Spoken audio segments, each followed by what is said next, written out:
Hello everybody. Okay, so got my turbo on, pretty powder coated to match all this other stuff, which the different powder coaters supposed to be the same color, but it looks a little bit different. My local guy, it's a little shinier. Right now everything's nasty and got grease fingerprints on it and everything, because I just got done putting the turbo on it. Have not started it yet. I still need to do that. Unfortunately, the piece back there, the wire loom cover, Matt advertises it. Well, I shouldn't say advertises, but in his video he said you do not have to take it off like you do the original plastic one to change the turbo. Well, that was not my experience. I had to pull it off. And with everything I've got done to this pickup, getting that turbo out was a nightmare. And if you see my nice little turbo blanket so my turbo doesn't get cold, and then you won't be able to see it rust, but I had that pedestal powder coated. You cannot see it at all, but I do know it won't rust because it's been sandblasted and powder coated. So at least I have that. I gotta obviously crank it, test drive it, and then I'll give you my thoughts on it after I've done that.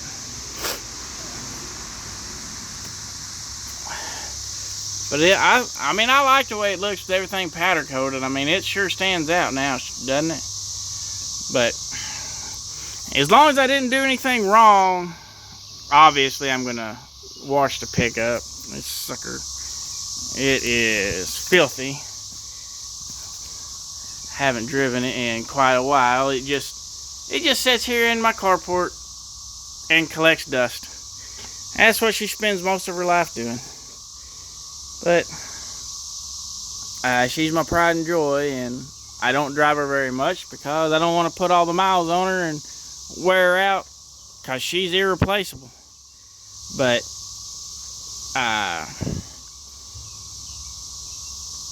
I'm really looking forward to it.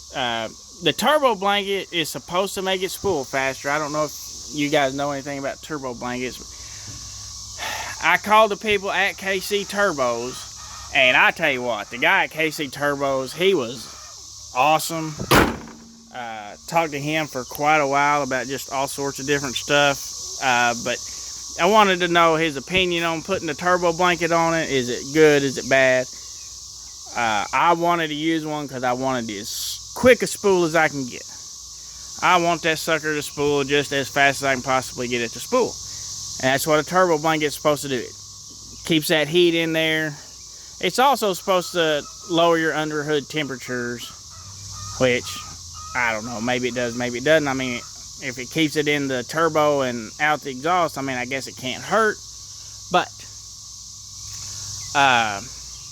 we'll see. But he was pretty confident, because I was worried about the heat, because I used a turbo blanket on something before, and the turbo cracked, and I didn't know if the turbo blanket had anything to do with it, or if it was just a piece of garbage turbo. So I grilled the guy at KC Turbos pretty good before I ordered it. And I did order it from KC Turbos. And so everybody talks these KC Turbos up. I'll be able to tell you my opinion on it soon. And sorry I had to upload different videos. I'm just a shade tree mechanic and a professional driver. I'm not an editor. I don't have an editor. I don't know how to splice the videos together. I'm sure it's easy, but it's not my forte. So I had to make multiple videos. Plus I keep them short, so hopefully you don't get bored watching. So thanks for watching.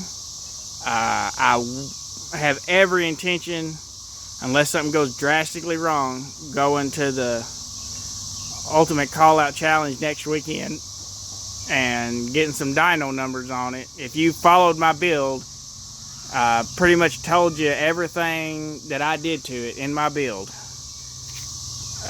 So you'll know what that combination does. Now, this is my 5th turbo. Five turbos. There was the first 2 compounds, and then I replaced the 362 with Turbinator from the, and I tell you what, the people at Turbinator, they were awesome also. I got nothing but praise for the guys from Turbinator.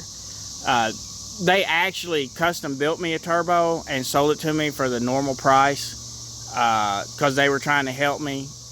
But the T4 housing that my compounds had, the T4, a V8 just doesn't spool a T4 housing fast. It should have had a T3.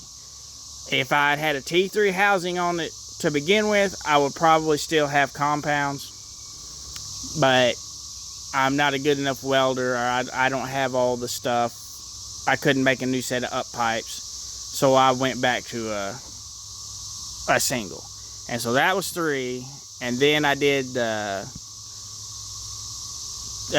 Fleece Street Cheetah, which I got nothing bad to say about it. I mean, it was a good turbo. I got too big of injectors for that turbo. My exhaust temps got too high pulling the trailer. But, I mean, it spooled fast, you know, fast enough. My injectors are too big. I put injectors in it to have compounds. But I got nothing bad to say about the Fleece. And now I'm going to try the KC S2R. And we'll see how it does. And if the sorry about the stuttering. If it does what everybody claims it does, then it's going to do exactly what I was trying to do with compounds. Because I wasn't trying to make 1,000 horsepower. I'm just trying to be able to tow with a reasonable exhaust temperature. And it did just fine before. But when the injectors went out, you know, it turned into a $20,000 injector replacement. So y'all think y'all are spending a lot on $4,500 to replace injectors. Well, it cost me at this point like $25,000 between the two, all the turbos I bought and everything I did to it. And that's doing the work myself, because I did everything myself. So yeah, when you compare it to mine, $4,500 to have your injectors replaced isn't that bad. So thanks for watching. Looking forward to giving y'all the dyno numbers after take it to the Ultimate Callout Challenge. Thanks. Bye.